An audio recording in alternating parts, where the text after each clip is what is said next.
Coming to you from the depths of the galaxy, bringing you hot takes, hot news, and spicy discussions about games.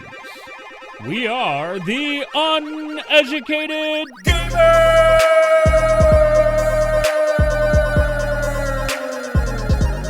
This episode is brought to you by GalaxyGameTV.com and Shipping Shield, creator of the cardboard top loader alternative, environmentally safe shipping card protection made in the USA. Go to shippingshieldus.com for more details. Here we go. Hey, that was a brand new intro via Chris. Thanks for that. I mean, it's a little over the top, but it's exactly as over the top as it needs to be. We had a lot of fun with it, as well as highlighted in that is our latest and greatest sponsor in Shipping Shield, which is comes glad to have Greg and Shipping Shield on board with Uneducated Gamers. Woo, Greg! Woohoo! For all your cardboard rectangle needs. Literally. Or one of them, anyway. Quite literally, actually, because they are also cardboard rectangles, right? They are. A cardboard rectangle carrying case. Something that's not in the read that I think others should know is Shipping Shield is now offering custom printing, which is really sweet. He got a printer. He's like, I don't know where to put this thing, but he got a printer and now he's printing custom shields for folks. So I think it's pretty sweet. Living the life. He's got some pretty cool customers. I've heard. Absolutely. So why are we here today, Mike? Why are we here today? We are here to talk about Adepticon because we had a recording that just came out recently, which was me trying to explain to you Warhammer and how it works and all its various facets while I had 100-degree fever. So I apologize to anyone in the audience who had to sit through that.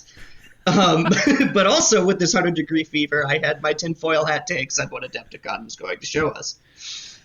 Bro, okay, so next time that you have like 100-degree fever, let's postpone the show. I didn't realize that you were not feeling well. I thought I was fine. My fever had gone down but it had mostly gone away by that point. And then I checked after the show, like, oh, it's back up again. That's I guess that's why I don't remember anything that I just said. Oh, bro. All right. Well, next time, let's go ahead and pause that. Yeah, put a pin in it. All right. With a slightly less fever today. I'm just kidding. No, I don't have a fever today. I'm good. So the Adepticon in Chicago reveals were on Thursday the 23rd at like 1 a.m. my time. So I kept my wife up till like 3 a.m. watching Warhammer reveals. That's a great time. I just want to go to bed. Sounds like a great time. I believe, if I seem to recall what my predictions were, that I was largely right, with a couple of fun things added on. So I just wanted to talk about some of the things we saw, compare them to what I predicted, and then talk about what it means for Warhammer going forward. My biggest concern was 40k, because I'm a 40k player. I don't really play Age of Sigmar, I don't play Heresy, and it kind of a little touched Warcry once, because I got a friend who plays Warcry, but I pretty much exclusively play 40k. So imagine my nail-biting suspense when Games Workshop intentionally buried the lead and did all of their non-40k stuff first and just pretended that they kind of had nothing to say about 40k for that entire reveal. But all right, so you say 40k and the other stuff. Can you briefly, for the audience folks who don't know the difference between, and I know we briefly mentioned it, but if you could just like summarize in a sentence, like 40k versus the other stuff. So Warhammer, you've got Warhammer, which is like the overarching tabletop model brand gaming system or mix of gaming systems. Yeah. You buy the model, you paint the model, you play on the table, you roll some dice. 40K is the sci-fi future galaxy and Armageddon, Space Marines and lasers and aliens version of the game. Then you have Age of Sigmar, which is the people and dragons and demons. It's a fantasy setting version of the game with slightly different rules, slightly different factions, mostly different factions, actually, with some overlap. And then those are the two main ones. Then you have, I guess what you could say, scaled down versions of each of those. So like Warhammer 40K has a scaled down version called Kill Team, which is just like a couple of infantry units, and that's all you're running. And it's meant to be a short and quick game type and has some special rules that don't appear in the scaled up version. And similarly, Age of Sigmar has War Cry, where you play like one set of infantry with some special rules on a small board. And then there's a couple other offshoot games that are just meant to like play with different mechanics. Like Underworlds is a thing that I actually didn't even know existed until this reveal, but it's apparently been around for forever. Involves some amount of deck building. I don't know. Nobody plays it. And there's a few things like that. Got it. Okay. So I guess they did mention one 40K thing right away in the beginning. Kind of one everyone knew was coming already because people have been really bad about leaks lately. But Warhammer 40K has been doing an Arks of Omen series, which has just been a series of campaign books. What campaign books are is they basically just expand the lore, give you like certain situational missions. It's largely flavor and fluff. Maybe you get a new model with each book that has some exclusive rules to it, but it's largely fluff. And the campaign book series they've been running lately is called Arks of Omen. So the new one that they just announced is The Lion. So we got Lionel Johnson coming in plastic into 40K. Really sick-looking model. Bro, this thing just looks amazing. Like when I saw this, I was just like, yo. And I'm like thinking about it, I'm like, you got to build that? Oh my God. My wife has very, very little interest in 40K, but she saw that model. She was like, oh, we might need to buy that. Like, it is fantastic looking. Beautiful. And I'll put in our, for the audience's delight, I will put in our posting on the website links to the videos and embed them into our posting. So yeah, the lion coming to plastic was a big one. I think everyone had basically been talking about that for a couple of months before the reveal. It wasn't a surprise.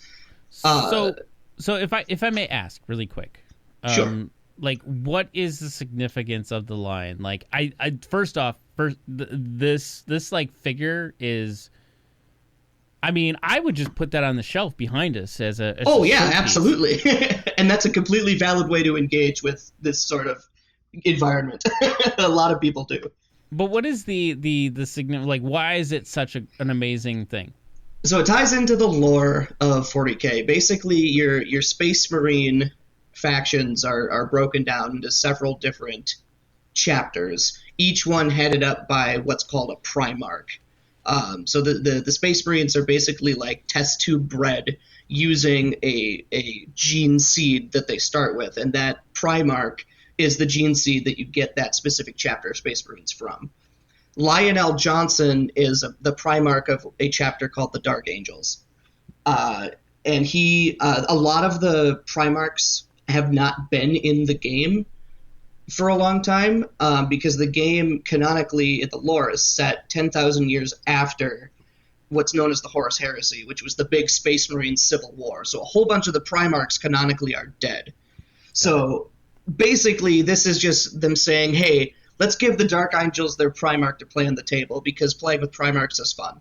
So they bullshat away through the lore, which is what this Arks of Omen book is for, to say, hey, Lionel Johnson's back. He's actually just been sleeping for 10,000 years. Yes, that's the actual reason he's awake now.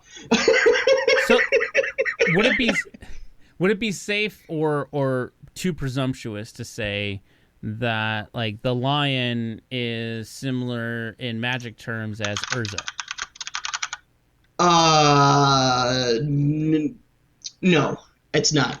If anyone is going to be Urza, it would be the Emperor himself, the Emperor of the Imperium of Man. Okay. So if we were to equate the lion in Magic terms, like who do you think? Any one of like the major planeswalkers, but like older planeswalkers. So like it's like a pre-Gatewatch planeswalker of some sort of importance. Okay, so like maybe Liliana would be a better. Right, like Gideon, Liliana, or Ajani. Yeah. Okay, gotcha. Ajani would be a good one. Okay, got it. There's this really sick art, and I'll show this to you here. Of we just got the World Eaters released, and we got Angron, who is the demon, because the World Eaters are a Chaos Space Marine faction. So we got Angron, the demon Primarch of the World Eaters, fighting Lionel Johnson in this official art, and it's just the coolest thing. Oh, that is pretty cool. I like that. So, next up, they stepped away from 40K entirely, and they went over to Horus Heresy, which is one of the offshoot games, which is literally, I just mentioned it was the Space Marine Civil War. So they have an offshoot game that's just the Space Marine Civil War, and the only factions you have to play for are the Space Marines and the traitor Space Marines. Which you predicted this, by the way. I do. Yeah, I did. They usually have like a little something from each of the offshoot stuff. I didn't predict anything in specific from Horus Heresy, I don't think. I figured there would be a release for it. What I thought was coming was more stuff for either the Mechanicus or the Demons factions. I did not predict a campaign book coming out for Horus Heresy, which is super interesting. So with the campaign book, right? Like, and I watched this video briefly, right? The question here for somebody, who doesn't play the game, like, I think we briefly touched on this in the last episode, but the campaign book is more of if you think of it in like D&D terms, right? It's like it's like a D&D module. Yeah. Okay. Cool. Yeah. Cool. It's largely narrative fluff. It gives you like scenarios to play through. Each one of the campaign books usually comes out with like a model or two and some rules, and I can't remember. I think they mentioned they've got a couple of models with rules coming out in this one. I don't remember what they are. I don't play Heresy, so it's not like immediately relevant to me, so I wasn't paying super amount of attention. But Siege of Cthonia, for anyone who's familiar at all with the Heresy lore, that's the campaign book that's coming out for Horus Heresy. I have a friend who's super into Heresy, and I'm sure he's excited about it. I'm probably not going to pick it up. Yeah, I imagine that's got to be pretty exciting, because it sounds like it's not something that they come out with very often for that particular version of the game, right? No, well, I don't think it's been out that long. So I think they tried Heresy like once before in the past, not 100% certain. But the Horus Heresy game itself only came out like in a Vengeance like a couple years ago. So they had the starter box, and then they had like a full index codex for the Space Marines. They had one for all the Chaos. I don't know if they're technically Chaos Space Marines yet. The Heretic Space Marines. And then they had an Adeptus Mechanicus book. And then recently, I can't remember if it's out yet or if it's still technically coming, but they've got a Chaos Demons book for it. So they're still like releasing all the kind of base parts of the game. Oh, really? I'm a little surprised they had a campaign book already. I would have thought something more impactful would have come out. Gotcha. Like, say, the Demonica Codex with a bunch of demons models. Next, they talked about Kill Team, which, like I said, is the scaled-down version of 40K. One of the nice things about the scaled-down versions like Kill Team and like Warcry is the people who make the models and stuff are often given like some amount of leeway to introduce new models to the bigger scaled-up versions through the scaled-down versions, almost like a test run of these models. So when we got the Kill Team reveals, we got it was Leagues of Votann versus Chaos Beastmen, which is super interesting because there were new sculpts in there for the Votann that have not been did not exist previously. Oh, like the ones with the jump packs, or the ones with the knuckle dusters. Those are brand new sculpts, which means we're likely getting those brand new Votann sculpts soon in 40k as well. And the Beastmen are not in 40k at all. Beastmen are, I think, pretty common in Age of Sigmar because it makes more sense, and they have their Chaos factions broken out a little bit more. But they're super cool models that don't really have a place in 40k, but now they're technically in the 40k setting because they're in Kill Team. So I'm going to guess that they're probably just going to write some rules for them in the Chaos Space Marine Codex and toss them in there, or in the Demons Codex and toss them in there, one of the two. But they are official 40k canon now. And you can see a couple of the Beastmen. One of them's got like a pistol, and the other one's got like a gas mask with a grenade. Yeah, they're pretty sick. One of the ones that I wanted to ask you about, because I was kind of curious about this, because I've played, and this may not be canon, so I'm not sure, but I played Space Marine, like the video game. Yeah. And so the Felgor Ironhorn with corrupted pistol and chainsword, right? Like that's reminiscent of the Space Marine weapon, isn't that? Like, or is it? Chainswords. Chainswords are pretty common in Space Marines. Okay, but these are not Space Marines with this weapon. Is that something that's unusual, or is that usual? I'm just curious. Are you talking about? Because the Beastmen have chainswords. Yes. The thing about that is any Chaos faction can pretty much have access to it because, like I said, during the Heresy, you had this Space Marine Civil War. A bunch of the Space Marine chapters fell to Chaos and said, "Screw you, we're going to go fight for the demons instead of against them." And so, all the Chaos factions got access to a bunch of Imperial tech. So it's not uncommon to see chainswords or like demon warped version of chainswords in the hands of various Chaos factions. Gotcha. Okay, cool. Yeah, no, and sorry, it's like I'm actually like learning through this whole thing because like self-disclosure, right? Like the only exposure that I have to Warhammer is like I've played 2 games in like my early 20s, and then I've played Space Marine, the video game, and that's literally it. Which, by the way, is a amazing game. Like I played the crap out of that game. I haven't played it yet. I'm kind of waiting for Space Marine 2, partially just because I way prefer Tyranids as units over orcs. Got it. No, Tyranids are sick. But yeah, no, it looks like a ton of fun. It's just like a horde wave shooter, right? Effectively. Yeah. It's like Gears of War. I would equate it to Gears of War in Warhammer style. Sure. That's what I would equate it to.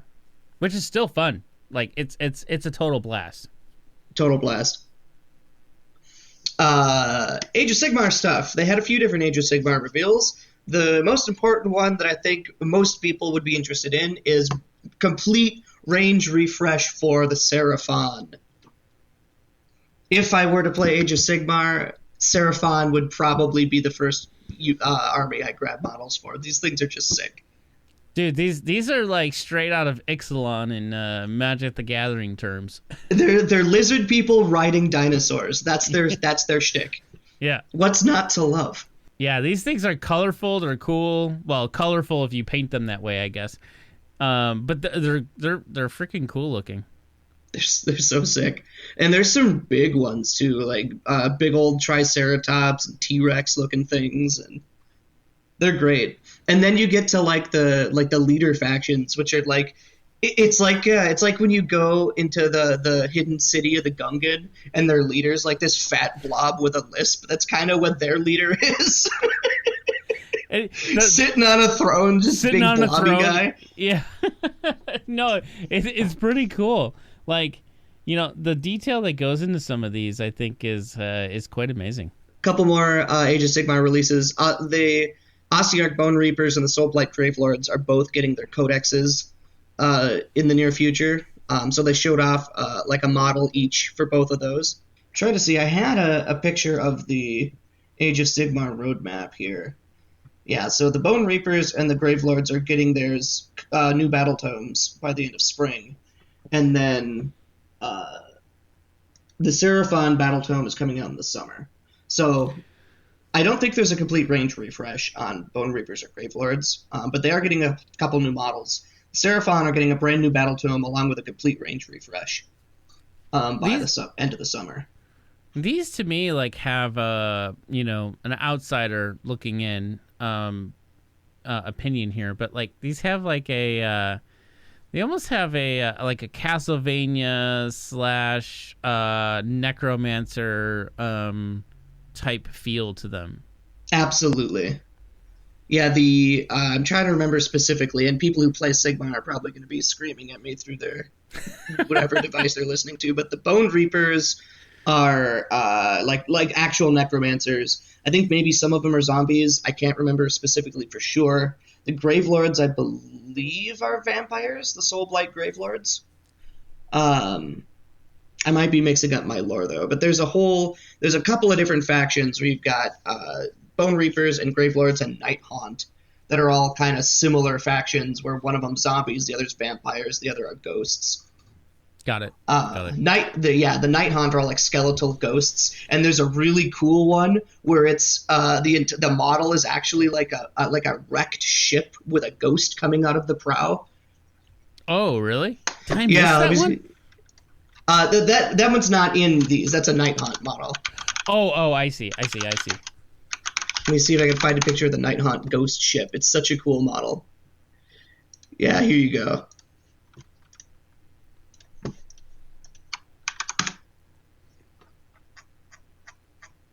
Oh, that is... Can I pay you to build that? If you want to buy one, I will build and paint one for you. Oh my god, that looks amazing.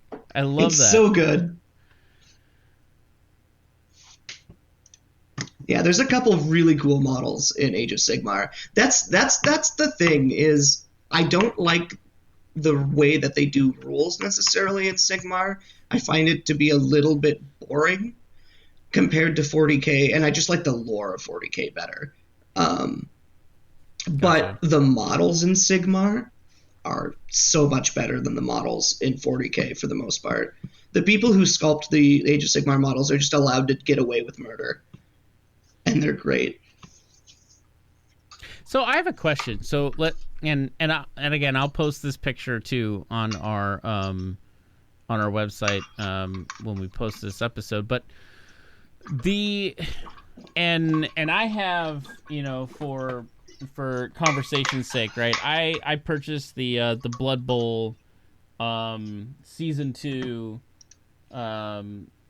game for fantasy football in the Warhammer perspective, right? Yep. And a lot of these are like really, really tiny pieces. Like for a model like this, are these all like super tiny pieces too, or do they come like much bigger pieces? Oh god, no. There's, in fact, the bigger the model is, I find the more tiny pieces there are. Oh, it's really? Stupid. So I spent all day building my new World Eaters 8-bound models. And let me show you this here. Let's see if I can get this lined up with my camera. That shoulder plate that's got like the spikes on it. Yeah. The spikes do not come on the shoulder plate. Oh my god. You have to glue the spikes on separate. And because I was trying to be neat and tidy, I would cut the spikes off the sprue. And I was trying to scrub all the sprue lines off and whatever have you. But the spike's only like 2 millimeters long, so I kept just like knocking it out of my hand and losing it in the carpet. Oh man. They got some troops coming out for the Cities of Sigmar faction. They didn't talk about them much. The impression I got is that it's stuff that people have been asking for a while, and it was basically a yes, we're working on it, they're coming kind of thing. Cities of Sigmar is one of the factions in Age of Sigmar. It's basically like the townspeople, like the human townspeople faction, as I understand it. And there's like constable guards and like general people, but you can also mix in some other like human aligned faction. Like I think you can have some Stormcast models in there, which are like the angelic Valkyrie kind of people. I mean, that almost sounds very much like the speed of me. Like, I like Space Marines, I like 40K, like I like the lore of what it's about. But like things like Sigmar that I've seen so far that you've exposed me to, and some of these other areas, like, I mean, unless the stories are trash, like I feel like I would probably gravitate to that more than I would like things like 4K, just because they just seem more interesting to me. The models are definitely better. Now, hopefully that's changing. And we'll talk about this a little bit later, but one of my favorite factions, the Tyranids, are getting a complete range refresh in 40K coming up soon, and I am hyped.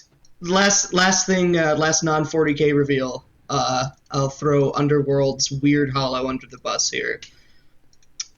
Wait, did you say Weird Hollow? Weird Hollow, yeah. So okay. Underworlds is one of the scaled down offshoots of Age of Sigmar. It's one of the offshoots that has like some really weird rules. Like there's a little bit of like a deck building aspect to it. Every once in a while they come out with an Underworlds set. This one's called Weird Hollow. It's got a bunch of Tzeentch demons and Tzeentch cultists in it. Models look really cool. I don't know how well they're going to translate to Sigmar. I don't know anyone who plays Underworlds. I don't know who this is for. If you do play Underworlds, I hope you're excited for it. Models look pretty cool. I'm not super interested in it, but it's there. So anyway, with all those reveals out of the way, the people presenting the Warhammer stuff said, yeah, that's it. I don't think we have anything else. We should probably just go home. It's late. Let's end the stream. And to which everybody, like, immediately punched their television.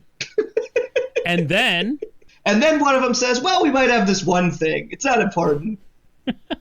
And they introduced 10th edition 40K. And you called it. I called it. I was not the only one who called it, but there was a number of people who were like, it's not going to happen. There's no way they're going to announce it. Especially because we haven't even gotten the last Arks of Omen book yet. And there was a lot of fighting on Reddit about whether 10th edition was going to be announced, or whether the people were just stupid for thinking it. And I was right, and I was validated. And also, 10th edition looks fantastic. Yeah, so I did take a peek at this video, and I unfortunately I didn't get a huge opportunity to check it out. But give us kind of like the synopsis of the 4-minute like adventure that you go on. Oh, the cinematic trailer? Yeah. Oh my god, I can't do that thing justice. That thing was great. So, it's a cold open with Rabute Gilliman, who is the Primarch of the Ultramarines. The Ultramarines are just like the poster boy blue Skidoo Space Marines that you see on like the front of every Space Marine box or Space Marine artwork. They're the blue painted Marines with like the white Omega symbol on them. And Rabute Gilliman's sitting here talking, kind of monologuing about like, oh, if you've heard all the propaganda about, how we defeated the Tyranids last time and we're recovering and the Leviathan ships are gone, but it was a fucking lie. And then it like cuts to this huge battlefield where all these Marines are getting ripped apart by all the new Tyranids that are coming out.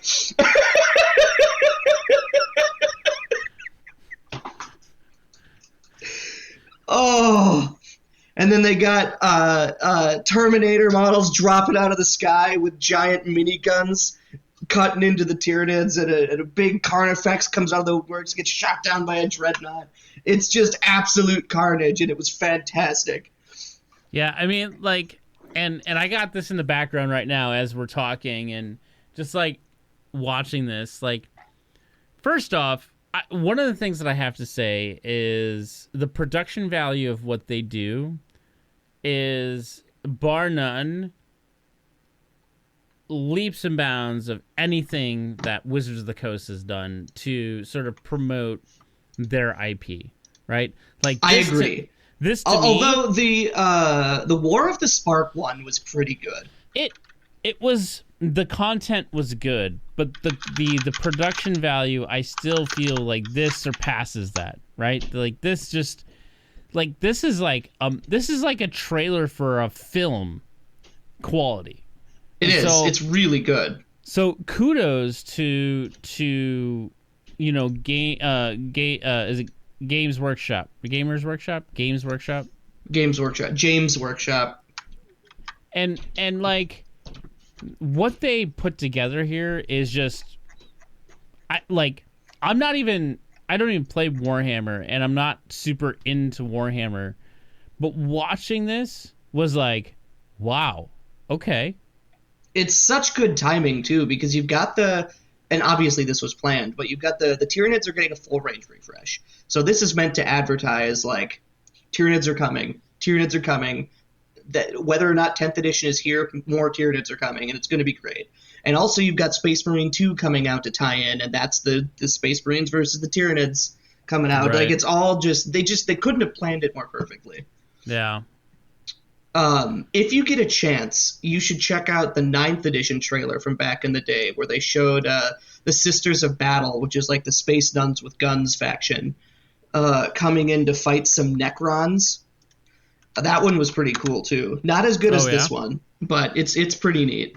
So, okay, so you watched all this live. There's a lot of great stuff that kind of, you know, came out of this. And I think, you know, back to, I think, the last episode, right? We talked a lot about what you thought and you felt and so on and so forth. And before we start kind of really diving into your thoughts and perspectives, from a fan perspective and from your you know, the best way that you can, separating opinions versus just a fan perspective, what did you think about everything that they were you satisfied? Was it a announcement that made you be like, yeah, heck yeah? Oh yes, yeah. I'm so stoked for 10th edition. Largely because, first of all, I'm a Tyranid player, so I'm really excited for all the new Tyranids getting models. But they scratched the surface of what they're doing to simplify the rule set, and you know that I am a sucker for rules optimizations. Like, just the raw mechanical optimizations going from 9th to 10th is something that I am just all over for. Yeah, and we touched on it last episode, and we talked about briefly, right, is that, you know, refreshes and rules and games, like, we're seeing that everywhere, not just Warhammer, but we're seeing it in Magic, we're seeing it in Pokemon, we're seeing it in many different games, and I think a lot of it is these are IPs that have been around for a very long time and have been tried and true on their rule sets. So I think, you know, the whole like perspective and thought and idea of a refresh, as we mentioned previously, is always a good idea. So I'm super stoked for the community on that perspective.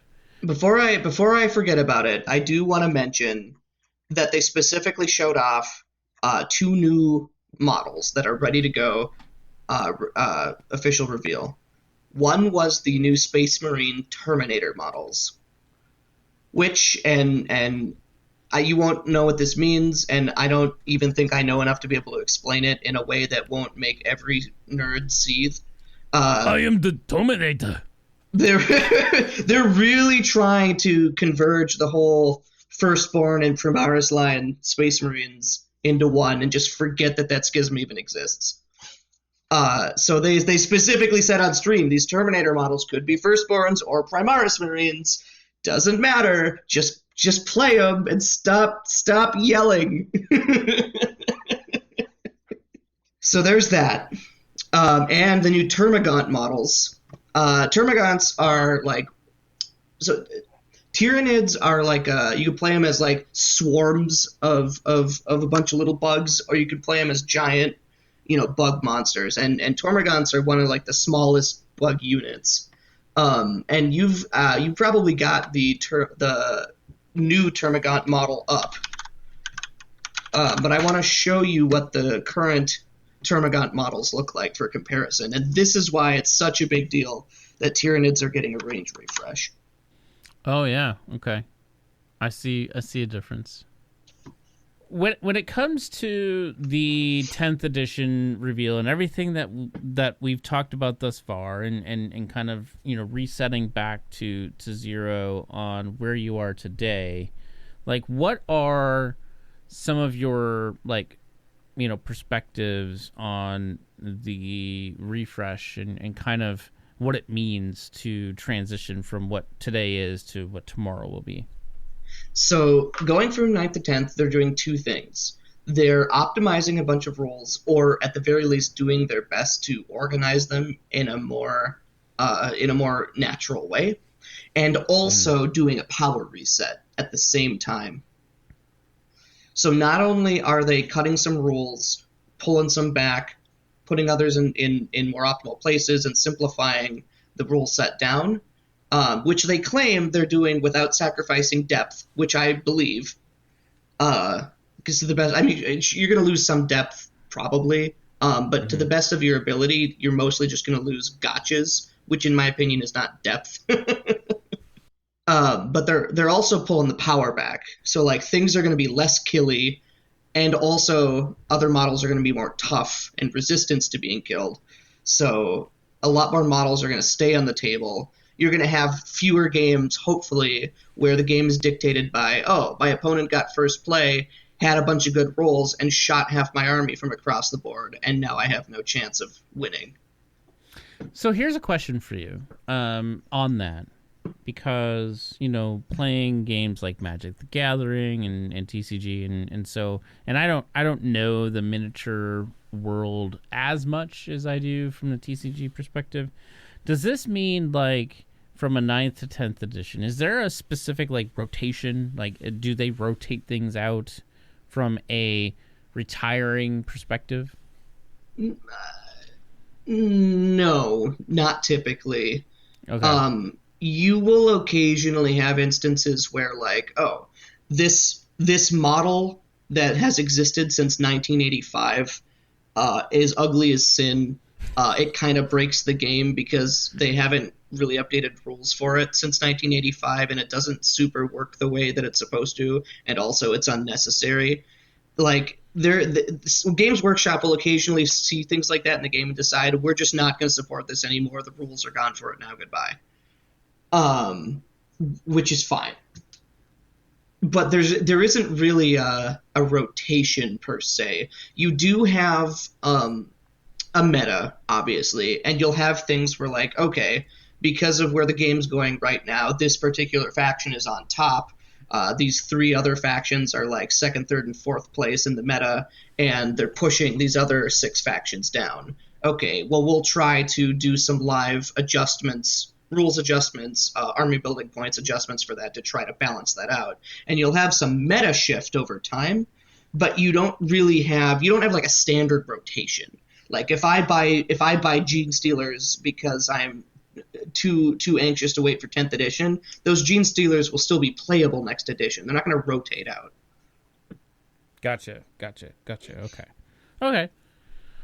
Well, that's interesting. So that's a very different feel than say a trading card game or some of these other games where things just kind of become superseded, right? Yes, and I mean, if the games are not balanced correctly, you will have situations like I played Necrons for a while, for example, in 9th edition. It was the faction that I was introduced to first. I started with it, and the 9th edition was not planned out super well, and a lot of the later faction codexes as they came out were super broken compared to stuff at the beginning of the edition. So about halfway through 9th edition's existence, Necrons basically ceased to exist as a reasonable faction to play. To the point where I actually sold out of them and bought into Chaos Knights instead. That has nothing to do with natural rotation in the game. That was just poor management. Yeah, oops. I didn't mean for this one to be long. I tried to stay on the show notes. No. And I asked a bunch of questions too, which I think is important. I was like, all right, let's, we should, I guess what I'm going is we should probably start moving into some of your closing, like, opinions and thoughts kind of thing. Yeah. Yeah, we'll tighten it up. We can cut out that entire section about me explaining to you how demons work in Warhammer 2. That's not necessary. Okay. I think that was necessary for you, not necessarily for the audience. Fair enough. Anyway, so yeah, there's no intended rotation. In fact, they try to keep as much stuff playable as possible over time, just because, like, people spend a lot of money on these models, they built them, they paint them, they're attached to them. If stuff rotates out, they get mad. And that's actually kind of where the whole Firstborn versus Primaris Marines things is born out of, is you've got sweaty nerds who've been playing since 84. They're like, my half-an-inch tall Space Marine on a square base, because that's how this game used to be played. Were you telling me that's not relevant anymore? Meh. You updated the lore in the 40 years? Meh.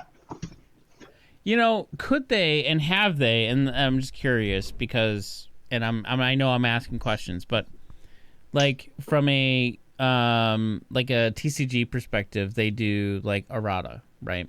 Like, have they ever, or do they errata like specific popular characters or figures to be still relevant per se or usable within current rule sets? Yes, frequently, and that's due to obviously the models existing physically, whereas the rules exist ethereally. Like, they're not intrinsically tied together. Got it. So you can do live adjustments without affecting models to some degree. A lot of people like to play what's called what you see is what you get, where if you build a model with this specific weapon loadout, they get mad at you if you try to say, well, the rules changed, so I'm actually going to run it as this weapon loadout, and then there's fighting. But no, the rules can change and the models stay the same, and it's fine. The other big thing, and this is in a lot of quotes, as you can see, is Games Workshop said rules are going to be free in 10th edition. What does that mean? So currently, the way you have to manage your army is you either A, use Wahapedia, which is unofficial and is a Russian website that's not sanctioned and technically not legal, where it's like a Wikipedia where it's community, they put all the rules together so you have them in one spot. Or you have to have I think they actually have a digital copy of the core rules of the game, but they don't have any free digital copies of like your army rules. So you've got like the core rules of the game, and then you've got your codex for your faction. So I'll have, let's say, my World Leaders Codex, which has all the faction-specific rules for World Leaders, like their data sheets and like their abilities and things like that. And then you'll occasionally have things like they have a magazine called White Dwarf, which every once in a while they'll throw updates into and say like, hey, we got new rules for this World Leader model. It's in White Dwarf. Go buy it. You've got competitive the rules for the tournaments. The competitive tournaments will rotate. So we're on a season called Arks of Omen right now, which has slightly different competitive rules than the last one, which was what was it, Nakbund?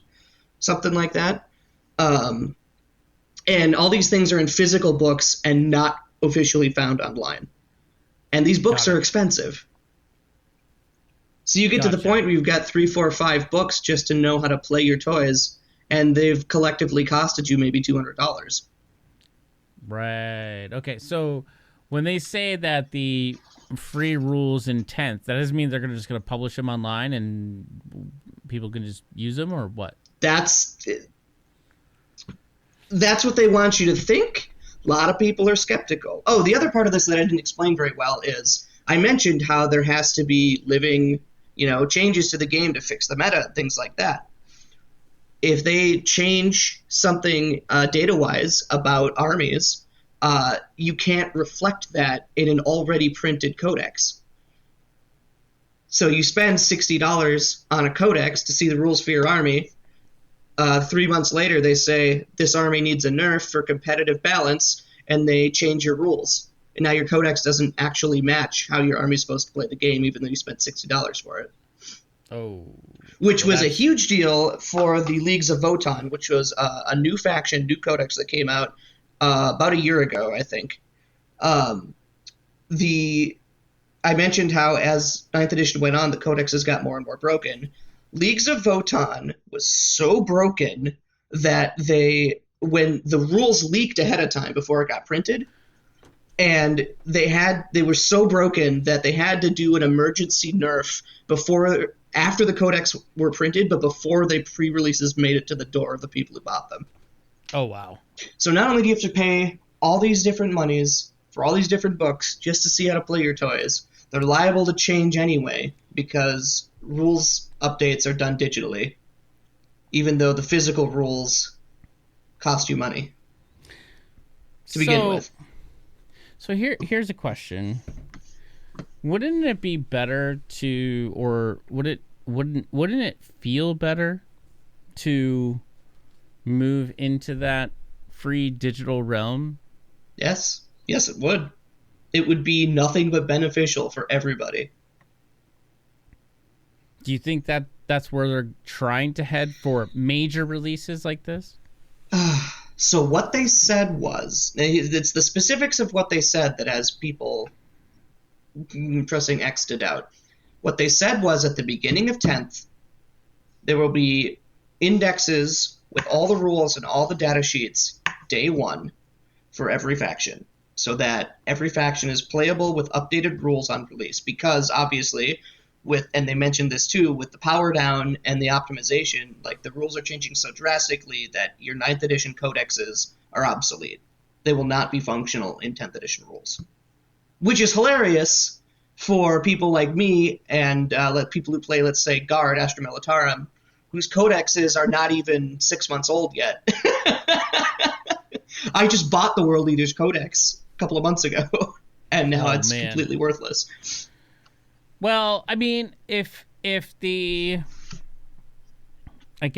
trend kind of moves in that direction, I mean, I understand, like, just like in TCG games and other things, like, I think if it becomes realistic that that's how they do it for major releases, then I feel like that's a win, even though there's an immediate, like, it feels bad in the short term, right? When you upgrade from a bad system to a better system, some people who are heavily invested in the bad system are going to get screwed by that, and that's fine. I have no ill will about the World Leaders Codex.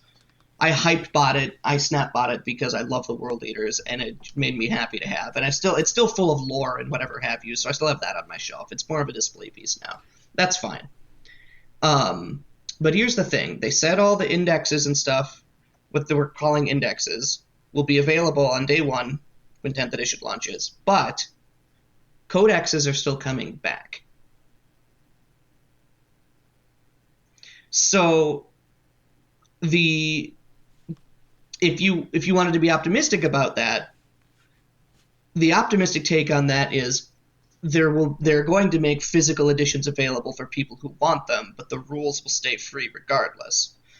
This is the good path that I actually really hope happens, and I might still even buy some physical codexes if that's the case, because I just like having physical copies of things.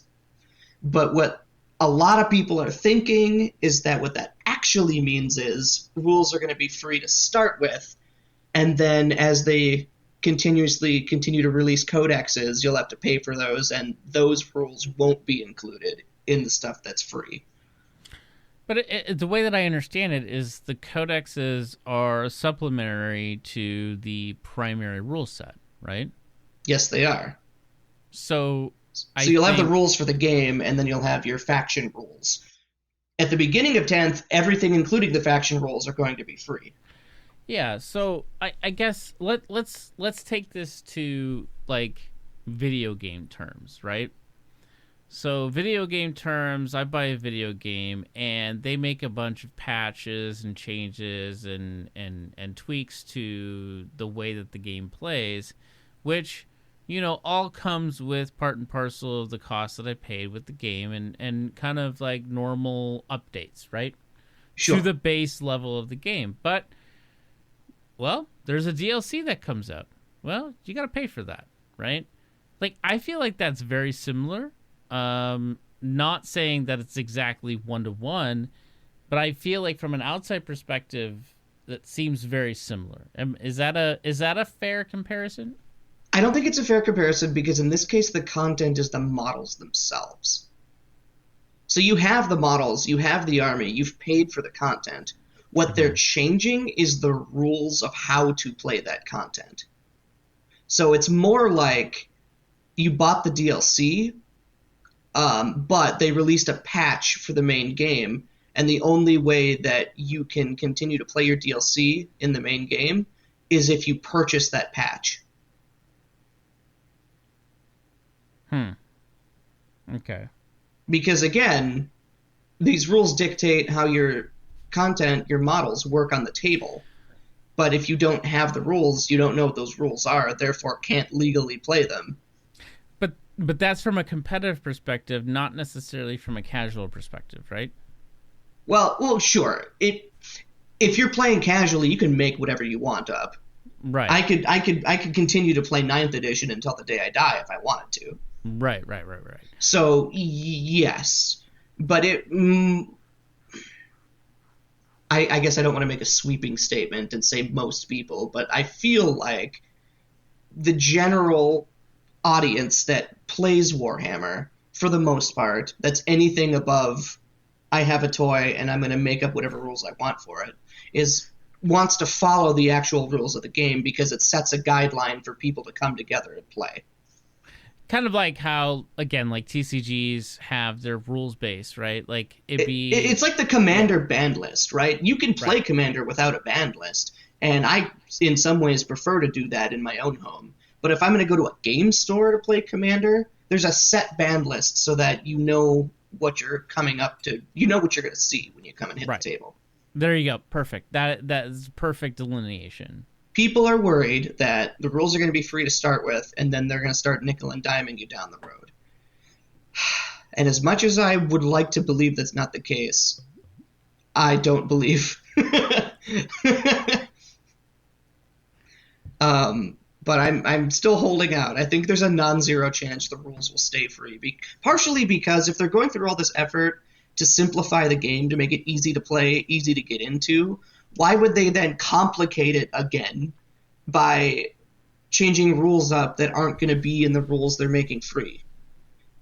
Yeah. Wouldn't people then just play the free rules and not buy the codex? I think it would seem...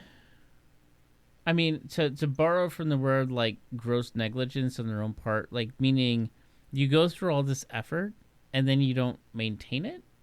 Yeah. And that's exactly what it would be like if they started doing that. Right. Not to mention, the real reason that they're making the rules free is not because they are trying to give the audience what they want. I'm sure the people who like design the game want the rules to be free, but the shareholders don't. But the real reason they're making them free from a shareholder perspective is because Wahapedia exists, like I said. So there's a place, a not legal place, where the community goes to gather all the rules manually so that people have a place to read them, and that's just where everybody goes. They're losing out on codex sales because people have just gotten around it. So, you might as well join them, right? Right. Well, let's just make the rules free, and then people will be more likely to buy the codex for attachment reasons, like I would. Yeah, I mean, think about it this way, right? Like you can like a TCG game, right? Like Magic, and we've talked about this before, right? You can go and you can put a bunch of images on a page, print it, cut them out, put them in a sleeve, and at home you can play it how you want to play it, right? Exactly. Printing your own cards is 10 cents a sheet at your local library. But basically, when you talk about things and to draw parallel to things like codexes that I've now have slightly learned a little bit about as we've gone through this all, right, is that, people just want to have the physical, the physical works of items, right? Like, me personally, yes, the whole, like, proxy and printing and what have you, but at the same time, if I'm going to play this game for a long time, I want the physical cards. And I see that as the same for codex and such, right? Absolutely. In Magic, it would be the equivalent of if they sold you a physical rule book for Magic the Gathering, and then a new set came out, and they had to add an errata, something. Like, so let's say the companion rules errata, where the text on the original printing cards doesn't even match what the rule does anymore because, they had to errata it. It's as if you couldn't play Magic the Gathering unless you bought the new rule book now that had the errata in it. Like, I also think about the days of, like, D&D and Werewolf and some of these other things where somebody bought a rule book and you would photocopy it, right? Like, you go to the library, we photocopy it, so everybody would be able to photocopy their own version of it to have with them. But the thing is, it's just not the same as having the physical copy because, it's just not the same. Absolutely. I do have a PDF copy of both the D&D 5e rules and the player's handbook.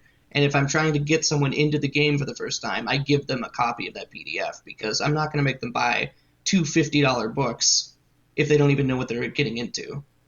But at the same time, I also own multiple copies of the player's handbook and a copy of the dungeon because I do play the game. Once I'm involved, I'm going to buy the stuff. I like having that physical copy. Right. So the only other thing is what happens with Arks of Omen. That's the series of campaign books that's coming out. That's got all these rules, in them. Now, none of them affect, like, the core game. These are campaign books. It's all, like, fluff and scenarios, like I said. But, like, these books are not cheap. And there's been a series of, I think, 5 of them now that all kind of, like, interlink. So do those just... What happens with the rules with those? Can you keep playing those with 10th edition rules? Can you only play 9th edition rules with those? What if people don't like the 9th edition? They still want to play the story in 10th edition? There's a weird, awkward thing in there. It's another situation of people just bought these books that are for 9th edition and they're obsolete. And those are not going to get reprinted. I don't think there's going to be any 10th edition rules for those. It's done. It's a one-and-done campaign book. The last 2 bullet points I didn't think about until I watched the Warhammer podcast, and they had a brief overview of their thoughts on 10th edition. In Warhammer, when you take your turn, you have your command phase. It's like your upkeep in Magic. And then you've got your movement phase. You move all your models. And then you've got 3 forms of attack phase. You've got Psychic, which is a spellcasting phase. You've got the shooting phase for your guns. And then you've got a convoluted melee phase where you charge in and swing with a sword and whatever have you. Psychic phase is going away entirely. So you won't have a dedicated phase for spellcasting. They're going to be printed on the ability, or printed at like abilities or like weapons. They weren't entirely clear on your data sheets. And one of the things that the official presenter actually said is they mentioned the word psychic gun, which really made the Warhammer people they didn't like the way that was mentioned. So the way they interpreted it, and I don't completely agree with, is that psychic powers are going to be reduced to basically another form of ranged weapon with maybe a couple of extra abilities. So I guess if we equate it to Magic the Gathering terms, it would be like taking First Strike out of the mix, essentially speaking. Kind of. It would be like taking Instance out and just making more creatures with Flash. Oh, gross. Yeah. Yeah. No. That's the interpretation. Now, I think the interpretation's a little off. I think that's a little reductive. I don't think taking Magic away entirely and just saying it's basically a gun mechanically, but also with like some sort of pass-fail on there. I think that's not how they're going to handle it. I mean, if they truly take the base rules and that becomes the de facto like base core rules, you know, I think of there's a game. Actually, it's two games that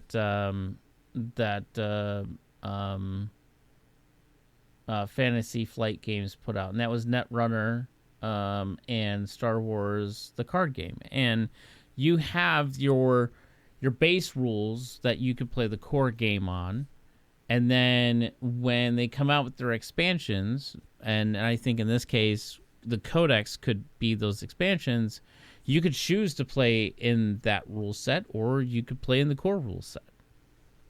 Sure. Well, and let me remind you that the codexes don't change the core rules in any way. The core rules are still the core rules. No, understood. I guess where I was speculating is could the codexes be that rules augmentation as they roll into this new phase of how they do releases of core rules, and that's absolutely that's really where I was going there. And I think that's the idea. But the problem, there's still a problem there where, like, let's say it's 10th edition, you've got a basic index for world leaders. I'm going to continue to use that for an example because I've got this book in front of me. Yeah. I'm using the core index, 10th edition rules for world leaders. I'm playing. 6 months down the line, boom, 10th edition world leaders codex comes out. And it's got some rules updates in it. Let's say the blood tithe rule gets updated. It's got a couple new things you could spend your blood tithe points on. World Leaders players are going to want to be able to play with that. And if they don't buy the codex, they're not going to see that rule if it's not also updated in the free rules list. But I don't... So that's where I think I understand that perspective, but that's where I go back to the DLC part of it, right? Whereas you could play the base game the way that you want to play it. But if you want to play with this updated fun version with new tool sets for your character and new perspectives to, you know, do XYZ better because that's what you want to do, you got to buy the DLC.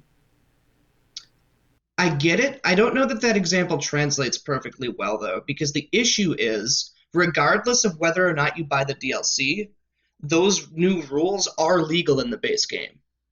People will come to their base game and play those rules. But the question is are they trying to, and going back to the simplification of it, are they trying to trend into a different era of that's how that will transition from a base rules 10th edition perspective, and the codex are ancillary. That's kind of where I'm like trying to like get at. Interesting. I doubt it, but okay. that's interesting. That the problem that would create is you would have, every time a codex comes out, it basically spins off a different version of the game, right? And then what's going to happen is you're going to have all these people, because there's something like 30 factions, right? So if you release 30 codexes and everyone at your game store buys the codex specific to their faction, they're all going to be coming in trying to play different games with different rules. No one's going to be able to mesh. Except if I think of things like Magic the Gathering or some other tabletop games, right? You have like events that are strictly this edition, that edition plus X, right? Yes, does that get complicated from an event perspective? But that more solidifies the approach on how you do certain things. Now, when you talk about larger events, again, a code, if you are playing the biggest baddest like today of Modern or the biggest baddest today of Legacy, you have to be there. Right. Now, I think the difference again comes from the rules are still just telling you how to play the game. and the content is the models themselves, which is different than in a TCG, because in TCG the rules are inherently tied to the cards. So the rules are actually part of the content. The rules are not content in this edition. They just dictate how you play with your content. Does that make sense? Yeah. So, like, I guess you could almost think of, like, a Magic card of having, like, special abilities, and those special abilities switch out based on which rule set you're playing with. Is that? Yes, that's how it would be. And can you imagine the headache that would be? Yeah, that would be. Yeah, that especially would be, for people that aren't like you and I are entrenched in Magic. We go to competitive events on occasion. Yeah. Imagine imagine two different kitchen table players trying to get together and play in a public space that are each going off of a different rule set that they think is the core rule set. Yeah, that would be a nightmare. And so with that in tow and talking about it in that way, which just gave me my aha moment, I think Yeah. What? So, yeah, if they went that direction, basically what would happen is people would just say, screw the Codexes, we're going back to Wahapedia. Thank you for listening to our latest episode. You can comment on this and other episodes at galaxygametv.com. Be sure to check out our YouTube channel and follow us on Twitch for additional gaming content. Also, if you want to support our show or Galaxy Game TV, check out our Patreon for exclusive content and great giveaways to our supporters. Until next time, we bid you farewell.